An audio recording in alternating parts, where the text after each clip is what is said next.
Hi, friends. My name is David Carpenter, and I am the Director of Programs at Meals on Wheels of Central Indiana.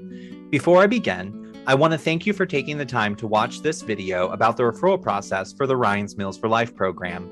Without support from amazing non-medical and medical case managers like you, this program could not exist. Since 2017, our program has grown by leaps and bounds, and we have you, our wonderful partners, to thank for this. All right, so let's get started. Do you work with people living with HIV and AIDS who are eligible for services provided through the CARE Act? Are they eligible for services through Part B?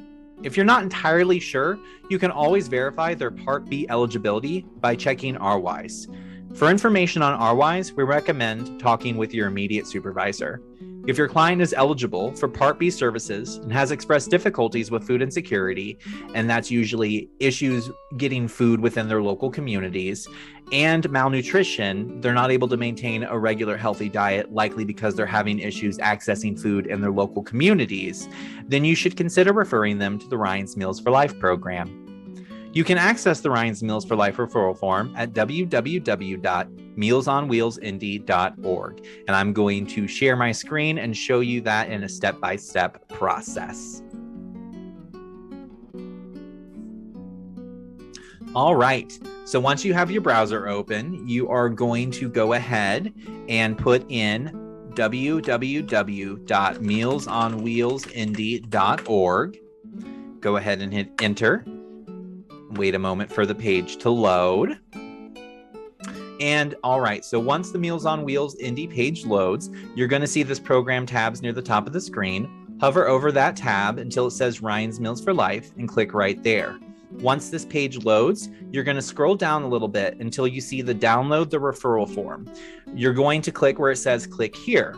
There's also a Spanish form of the referral form that can be accessed below it where it says Haga click aquí. And I may be butchering that, so please excuse me if I am. So go ahead and click on click here.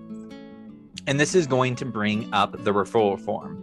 So once you have this referral form pulled up, an important piece to know is that at this time, it cannot be filled out online. So you will need to print the form out and fill it out by hand. We are working on getting that corrected in the future, so you'll be able to fill it out online without having to print it out.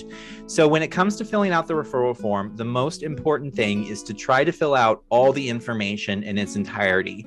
Only leave blanks when you have no other option. So this first page, you're going to fill out the client's basic demographic information. We do recommend that when you're filling out the emergency contact information, that you choose a close family member or friend to use as that client's emergency contact. Only put your name as the case manager in this section if there is no other alternative. And then the second page of the referral form is one of the most imperative pieces. We do ask for you to fill out the medical information section in its entirety and the diet order section in its entirety as well. It is imperative for you to check a diet order type. That must be a regular diet, renal diet, low sodium diet, or diabetic diet. If it is another diet, you can write the name of the diet on this line. And then the second important piece is to make sure that a provider signs. Now that can be a physician, that can be a nurse practitioner, that can be a registered dietitian, or someone under the supervision of any of those.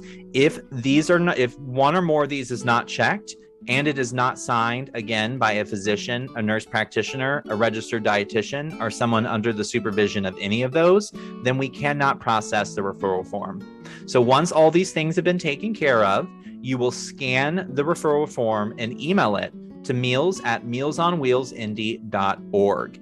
Once that's received in our inbox, one of our client services coordinators will contact the client within 24 to 48 hours to start the intake process. We will attempt to call the client 3 times. If we don't hear from the contact, then we will be reaching back out to the case manager. This is why it's imperative for the case manager to include their email address under the referring agency information section. So again, try to fill out the referral form in its entirety. Only leave blanks when you have no other option.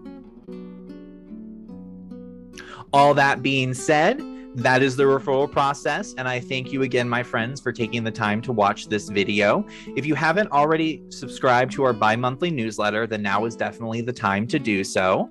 We will also be including more short informational training videos in our future bi-monthly newsletters. So if you like what you see, please let us know. And if you have recommendations for what we should focus on in these videos, definitely reach out to me at dcarpenter. Again, that's dcarpenter at mealsonwheelsindy.org. Again, thank you so much for taking time to watch this video, and we hope you have a wonderful week.